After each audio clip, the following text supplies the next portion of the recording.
Skip would pray the rosary. Pardon? When Skip would pray the rosary, didn't he lead the rosary? And then not Skip. He didn't lead the rosary. I did. I made you do it once at church. Oh, in church, yeah. He was with me in church, and that was the best, nice welcome from him. I always respected any boy that knows how to pray the rosary. I sometimes I get confused though. Well, one time, sometimes I'll say it and I'll get confused. You know? Don't you ever do that? No, I know it so well that it's in me. It's just born in me. What's the one prayer that it goes? You go after at the very end of the rosary. You say, Remember, it was gracious Virgin Yes, that's Mary. the one. Never was it known that anyone who fled to your protection, implored your help, and sought your intercession was left unaided. You know that one. No, I don't. Keep going, because I don't know it. Inspired with this confidence, I fly unto thee, O Virgin, O Virgin's my mother. To thee I come before thee. I stand sinful and sorrowful. O Mother of the Word incarnate, despise not my petitions, but in thy mercy hear and answer me. Amen. That's a powerful prayer. You should learn that. Where did you learn that one? I learned that when I was about 9 years old. 9 years old? Really? Because when I was young, I wouldn't ever pray that with you. That one. That wasn't one that I only remember within the last 5 years. Yeah, 9 years old when I was at home yet. Oh. We said that was my mother's favorite. Oh, really? We all had to say that. I didn't know that. Yeah. Because now you're teaching young kids to do the rosary too, aren't you? I have got 16 students on CCD nights, Wednesday nights. No, I think that would be hard. They're not hard. They're good kids. I What's love their them. ages? Well, they're about 10, 11. See, but if they don't want to 10, listen, 12. how do you make them listen? They listen. They do? Mine have to listen. They know. How do you they- make them listen? Because Sarah teaches and she And has it's hard to be You know what I disciplined. tell them? What? I said, I'm here because I love you. First of all, because I love Jesus. And I love you. And I want you to learn to love Jesus so that you'll be ready and prepared when he calls you to come back home with him. And don't depend on old age because it don't work that way all the time. And they listen to you. They listen to me. I have a nice group. I got a nice everybody wants to come into my room. I don't know why, but they do. Didn't you have one kid? There was one time you said a really, really bad kid. He was mentally distorted. What did he do? Oh, he could not sit. He would not listen. And he would go in and prick everybody he could around. Would he beat him up or what? No. And I'd always say, Roger, if you don't sit down, you're not going to learn anything. And I said to him, you know what, Roger? Jesus is taking pictures of you right now. And when you get to heaven, he's going to show it to you so you won't be able to get out of it. So where would he end up? Well, he'd sit for about 2 minutes, 3 minutes, and then he'd start the same thing. But the kids told me, Mr. Benny, he is good here compared to what he is in school. Oh, you're kidding. He was a non-reader too. Couldn't read. How old was he? He was 11 years old. What? Yep. And he couldn't read? Could not read. In the 5th grade. But you see, Did he have like a learning disability? very strong. And they just kept pushing him on to get rid of him. That's what it was, really. Well, that's awful. That is awful. But what can you do when he... Well, I'll just give you an example. One day while teaching, his mother bursted right into the room.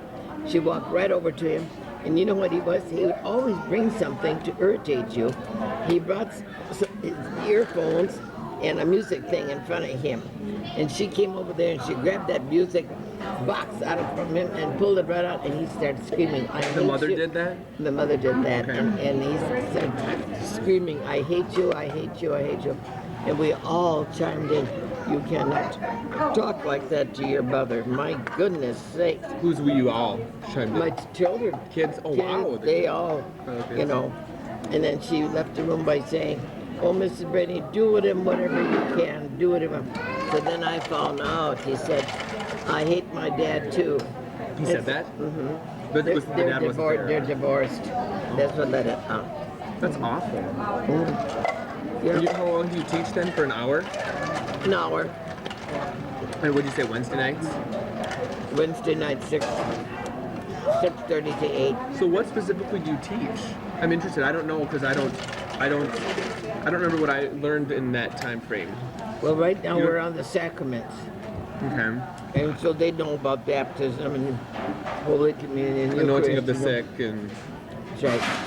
that are maybe sad that they can't find it. And... Well, number one, you got to depend on our dear Lord for everything. He's the one that gives and takes. Okay. And somehow he sends people unexpectedly. Like Daddy and I met unexpectedly at a bingo stand of all places. How old were you? I was 23 years old. Oh, 23. Good. Good, Okay. yep. I was hoping it wasn't like 18 or 19. Oh, no. Okay. I was too busy with my work.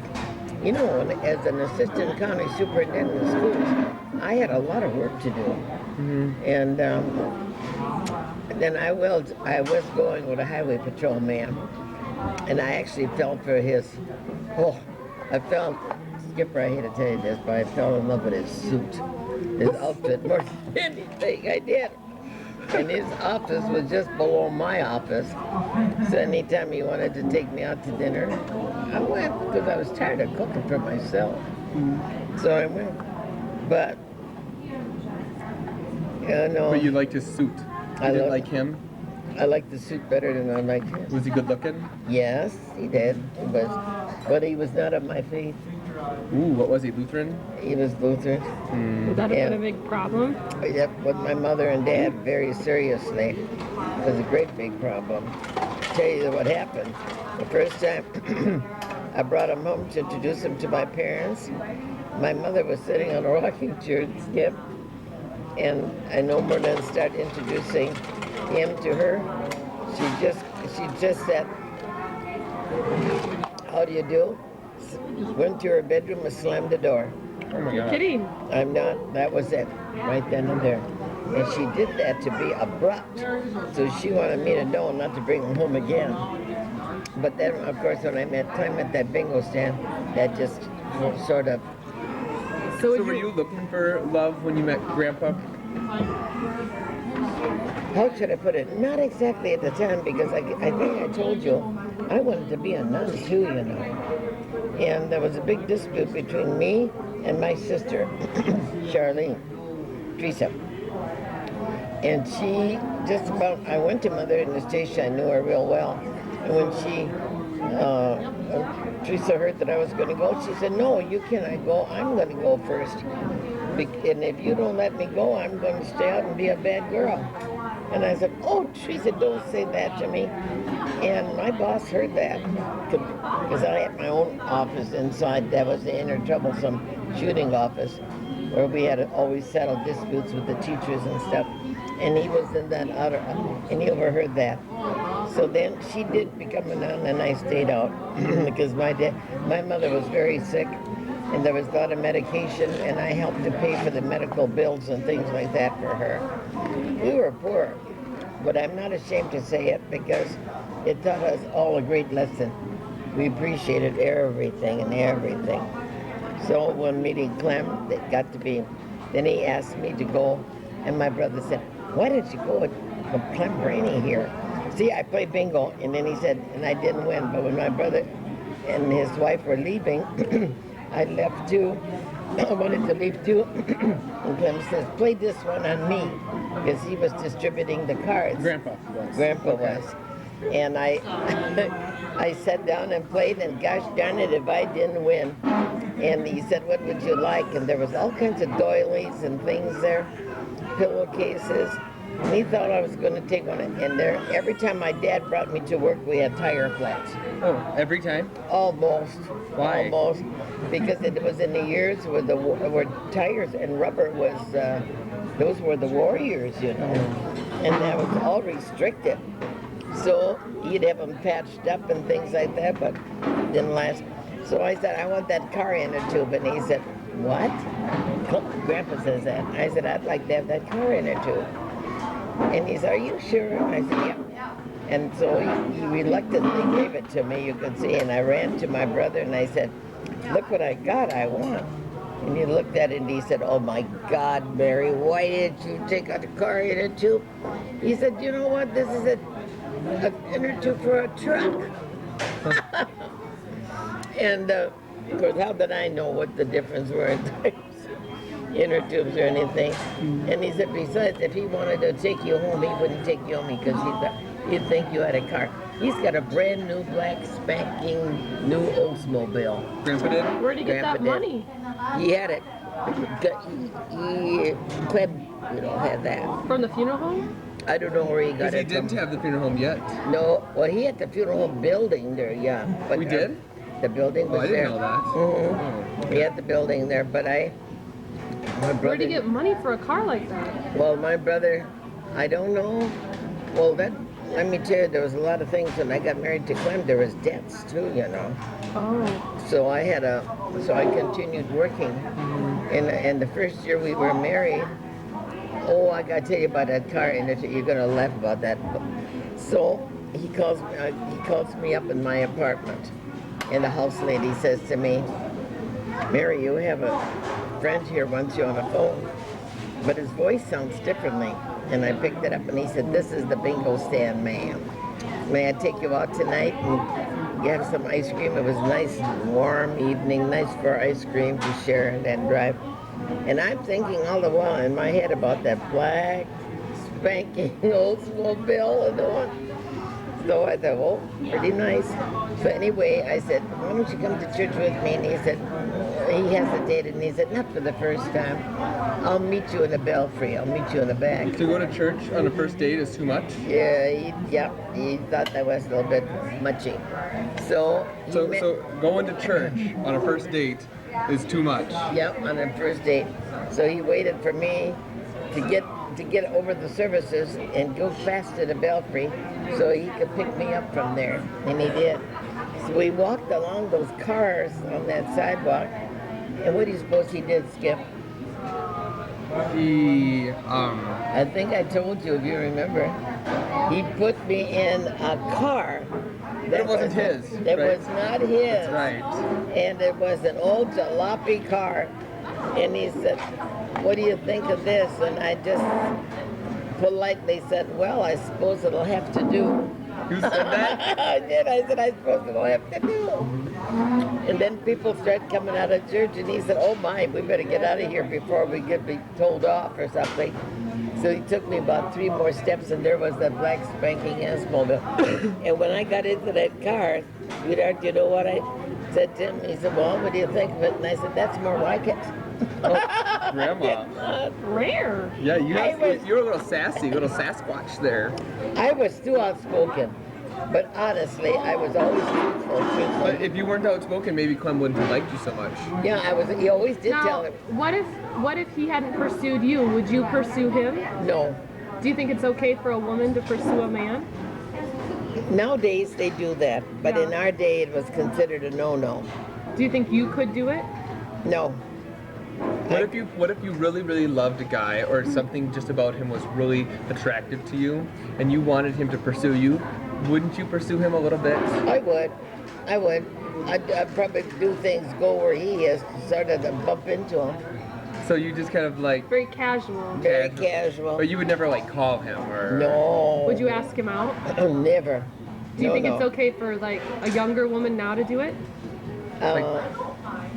Well, it all depends. You have to watch for that. Just so. I wouldn't know what to say. And nowadays it's so different, it's terrible, but I would want the man to pursue more than the woman.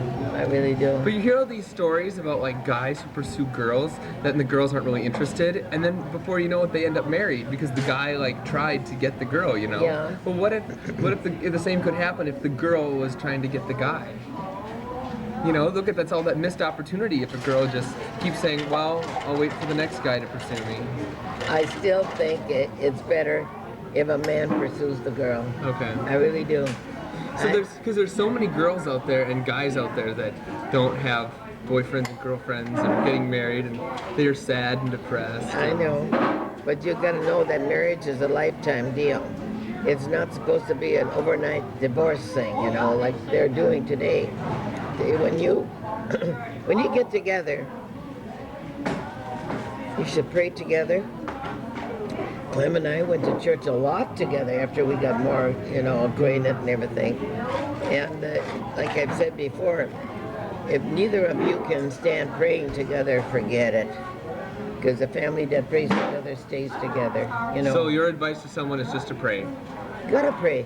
But anything Because else? you got- Pardon? Anything else? Oh yes, if you show consideration, be nice. Maybe gift her a little bit of something, you know. Like presents?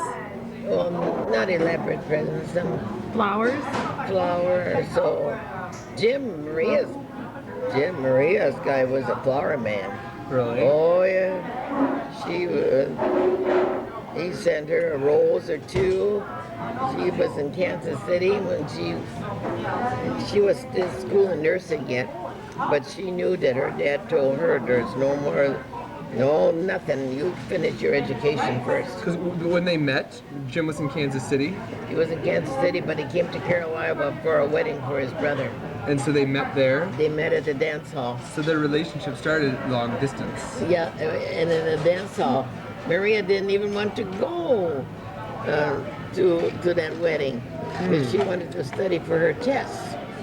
And Clem said, "You got enough room in the back seat. You can study all the way going up to Carolina and back." And then in this dance hall Jim was the best man for this wedding for his brother. And so Jim was on one end and Maria was on the opposite of this auditorium at the dance hall. And they would be looking at each other like this all the time, gazing, you know. And finally, I said to Clem, "Hey, look at Maria. She's looking there and he's looking there." I did not know Jim. And then Clem called his brother and he said, he was there, and he told Chief Brennan, he said, "Chief, who's that guy over there? He's always eyeing Maria." And he said, "I want you to know he's the best man here that's left now." Wow. He said, "That's my nephew." He said, "You have to," he said, "Maria," and he calls Maria over, and they met. Will you believe it or not, they danced right then and there. Wow. And then it started. And then Jim went back to Kansas City and Maria was in Carroll, Iowa. Yeah, Maria was in Rochester. Rochester. Taking her nursing, finishing her nursing. Wow. And then they. And he kept, and then. So how long did it go before they moved together? He came there for her. They had that graduation, what they call this, where the girls all dress up, a prom night, and she invited him to come. Wow. And he flew down because he had to on kind of his work, what he was doing there. And so and the girls in that all-doors room, can you just imagine what they were? Totally. When he was coming up that sidewalk, they were all out of their windows practically, gawking up, coming up, and he was coming up with this corsage for Maria. The girls dressed Maria up. Oh, wow. Oh yeah, I didn't. It's like West Side Story or something. Yeah.